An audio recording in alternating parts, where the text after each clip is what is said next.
Olá, pessoal! Hoje nós estamos iniciando uma nova etapa no projeto Vozes da Inclusão. Estamos dando sequência ao projeto, né? Ele agora é um projeto de extensão. É a primeira boa notícia que eu tenho para dar para vocês. E nós temos agora o recurso já da gravação com imagem. Ano passado a gente gravou em áudio, né? Foi um podcast, agora nós já temos imagem. Em breve esses conteúdos já estarão no YouTube. Nós temos agora um cenário, né, um painel com frases motivacionais. Nós temos já uma equipe, já o cinegrafista que já está gravando para a gente. E agora nós vamos contar com esse recurso maravilhoso da imagem e de poder estar também, né, em contato mesmo com o entrevistado, que facilita muito para a gente, né, desenvolver uma conversa legal e agradável. Hoje nós estamos com a Mayla, que desenvolveu no campus um projeto de locomoção e mobilidade das pessoas com deficiência no campus, e ela também está contribuindo bastante para a educação física adaptada para as pessoas com deficiência, e ela vai contar um pouco para a gente sobre o projeto que ela está desenvolvendo. Bom dia, Mayla, tudo bem? Bom dia, Luiz. Olá, pessoal. Sou a Mayla, sou aluna do curso de licenciatura em Educação Física aqui do IFMT. Eu estou no 8º semestre. Estou em processo de formação, processo de finalização de curso. E tudo o que o Luiz falou é produto do meu TCC aqui no campus. Eu pensei em uma proposta pedagógica voltada para a inclusão da pessoa com deficiência, só que as turmas que eu trabalhei, a gente não tinha nenhum aluno com deficiência, então a gente trabalhou a inclusão inversa, né? A gente passou a trabalhar nos alunos a questão da sensibilidade de olhar para o outro. Então, como o Luiz falou, o meu projeto teve um produto que foi a questão focada na acessibilidade do campus. Eu, dentro da minha sistematização de aulas, né, que é um dos produtos do meu TCC, a gente propôs para os alunos do segundo ano um mapeamento de não acessibilidade do campus, aqui do IFMT, o Octaíde, que é aqui no centro. Então, a gente pegava os alunos, pedia para que eles... A gente tem um mapa do campus, né? Então, a gente dividiu grupos e eles tinham como objetivo fotografar esses espaços e justificar o porquê não é acessível. Então, a gente pegou, construiu uma apresentação, levamos lá para o auditório do campus, junto com o diretor-geral, com o pessoal do NAPNE, que é o Núcleo de Apoio à Pessoa com Necessidade Específica daqui do campus, e a gente começou a fazer uma discussão sobre a importância da adequação e adaptação dos espaços para a inclusão social. A gente também convidou o Luiz para estar ali presente, tanto que nas minhas avaliações do projeto o pessoal ficou muito grato do Luiz estar ali, de como ele se sente dentro do campus. Eles pediram, né, como sugestão, a participação das aulas pessoas com deficiência, para eles começarem a entender, observar o mundo do outro também. A gente fez uma caminhada vendada aqui no campus para os alunos começarem a perceber os espaços, porque a gente passa várias vezes por espaços, né, e a gente não percebe que tem um buraco que pode causar um acidente, a gente não percebe que tem uma lombada em um lugar que não era para ter uma lombada.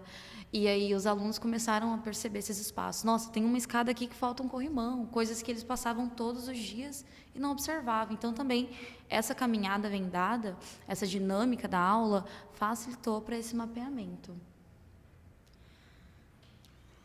Foi incrível a apresentação da Mayla nesse projeto. Eu acompanhei, realmente estive no auditório, foi uma experiência incrível para mim, ouvir dos alunos sobre a falta de acessibilidade no campus, né? E entender, ter essa sensibilidade voltada para a pessoa com deficiência, né? Aqui no campus, realmente, existem lugares que não têm acessibilidade e, inclusive, a gente não pode deixar de comentar as melhorias também que estão acontecendo no campus no que se refere à acessibilidade, né? Eles estão agora incluindo o piso tátil na estrutura do campus, o que facilita muito para a gente. E, Maila, o projeto foi uma experiência. O que você achou sobre a construção desse projeto, sobre o desenvolvimento dele e o que os alunos pensaram? Você acha que eles conseguiram absorver muito conteúdo voltado para a pessoa com deficiência? Luiz, eu decidi trabalhar com esse projeto através de uma capacitação, né? Foi uma oportunidade que eu tive de ir para cá, de fazer uma capacitação paralímpica. E aí eu falei, é aqui que eu vou trabalhar, né? Eu quero isso para minha pós-graduação, então eu vou fazer meu TCC voltado para isso. E aí eu juntei com a professora Larissa, que é minha orientadora de TCC, a professora do curso de graduação aqui e também professora do ensino médio. Falei, prof, eu quero fazer eu tenho essa proposta, o que a senhora acha? E aí a gente foi conversando e alinhando, ela me deu as aulas dela do ensino médio e eu comecei a construir uma proposta pedagógica pautada nos esportes paralímpicos, né? Então, eu estava tentando trazer, através do esporte, a discussão sobre inclusão social, né? A importância dos esportes para as pessoas com deficiência, tanto que na minha sistematização de aulas, eu trago também os alunos pesquisar sobre atletas paralímpicos ou para-atletas, né? E começar a trazer curiosidade sobre como a deficiência do atleta, a classificação do atleta, porque dentro das modalidades tem várias classificações. A gente tem 3 tipos de deficiências que são abraçados pelo movimento paralímpico, que é a deficiência visual, a intelectual e a deficiência física. E aí trabalhei a questão das classificações. E pedi para que os alunos também trouxessem, escolhessem um para-atleta de referência nacional ou um atleta paralímpico e falasse sobre a modalidade esportiva dele, como ele se sentia antes do esporte, como ele se sente depois do esporte, a profissionalização esportiva dele, ou se ele tem uma carreira além do esporte. E os alunos começaram a conhecer, teve aluno até que foi incrível, eu achei incrível. Elas foram atrás, né, entrou em contato por meio, que a gente tem essa questão da facilidade por meio dos aplicativos digitais, conseguiu entrar em contato com uma atleta paralímpica e a atleta paralímpica ela respondeu porque ela acha importante também o professor enxergar os esportes paralímpicos, o professor começar a trazer para os alunos, porque na nossa realidade hoje a gente tem bastante aluno com necessidade específica ou com deficiência dentro do ambiente escolar que não são abraçados, né? E aí que não são incluídos, que é um direito deles. Ela falou sobre os alunos nas avaliações, eu não esperava, né? De 73 alunos, eu tive 53 avaliações, preenchimento do meu formulário, e eram respostas extraordinárias, mas voltada para a questão atitudinal, né? A partir daquele projeto, como o aluno se vê, como o aluno enxerga a pessoa com deficiência, como o aluno percebe o movimento paralímpico, com outro olhar. Poxa, eu nunca tinha parado para assistir as Paralimpíadas, hoje eu acho super interessante, me interesso, parei para pesquisar sobre, comecei a observar o movimento paralímpico como uma forma de inclusão. Antes eu nem sabia que existia, teve aluno que falou que nunca ouviu falar, apesar de que foi transmitido na Globo esse ano não, nas Olimpíadas de Tóquio, foi recente, né?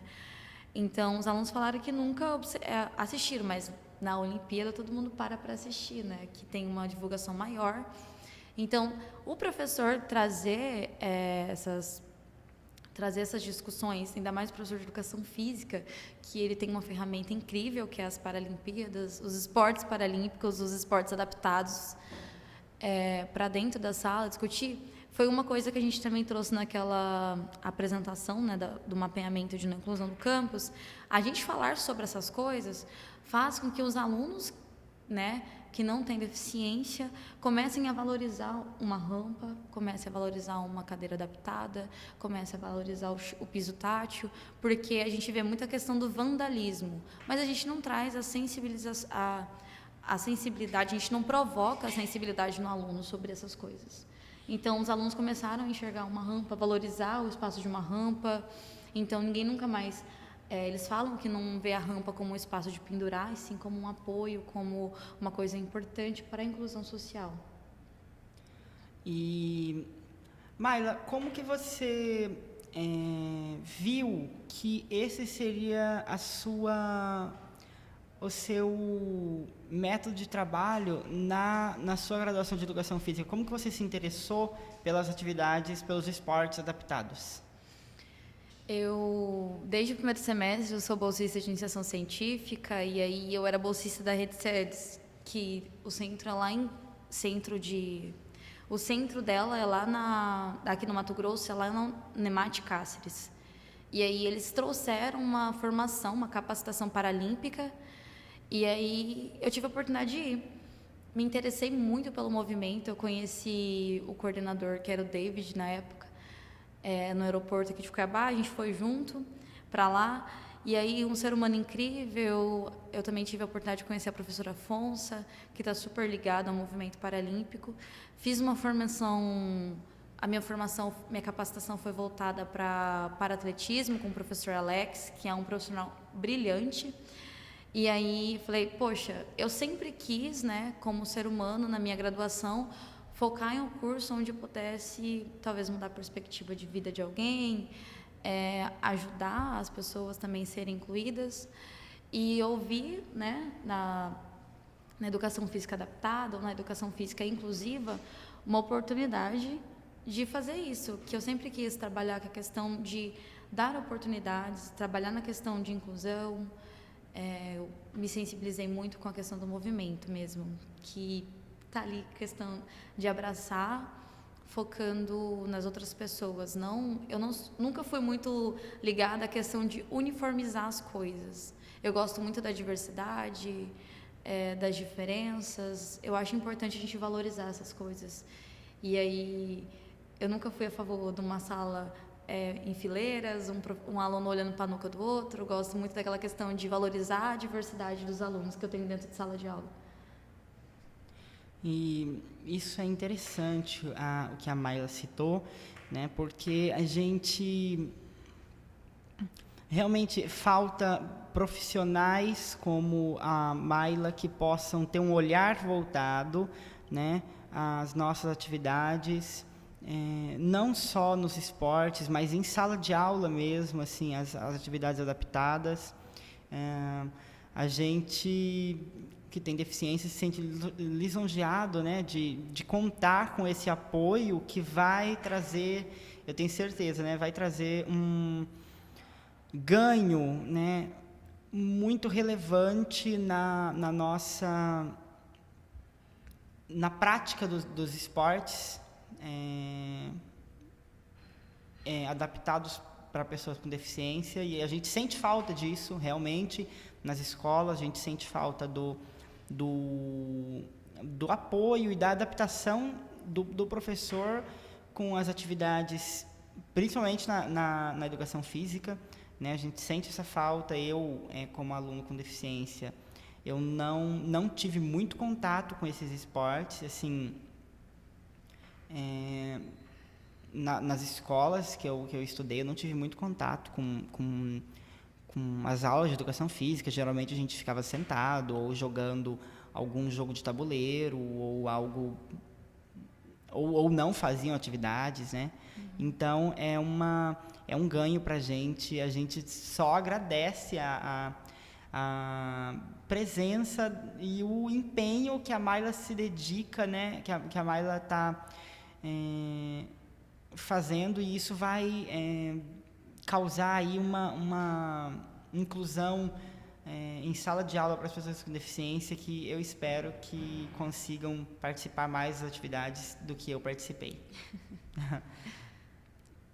Então, a gente agradece a presença e, Maia, se você quiser falar mais alguma coisa, deixar algum recado para os professores, inclusive de educação física, que estiver assistindo, que assistir a gente, fica à vontade. Eu queria agradecer o convite, né, mais uma vez, primeiro participei do podcast com o Luiz, e agora estou participando aqui de forma visual.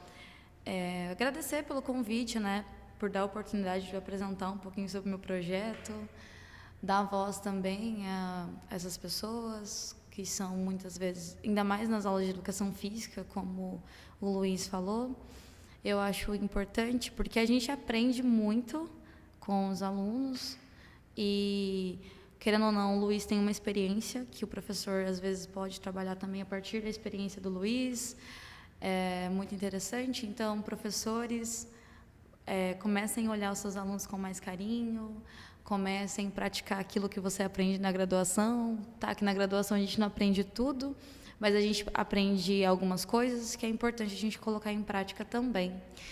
E eu deixo um abraço quentinho para quem está assistindo, e é isso. Muito obrigada. Muito obrigado a todos e até o próximo podcast.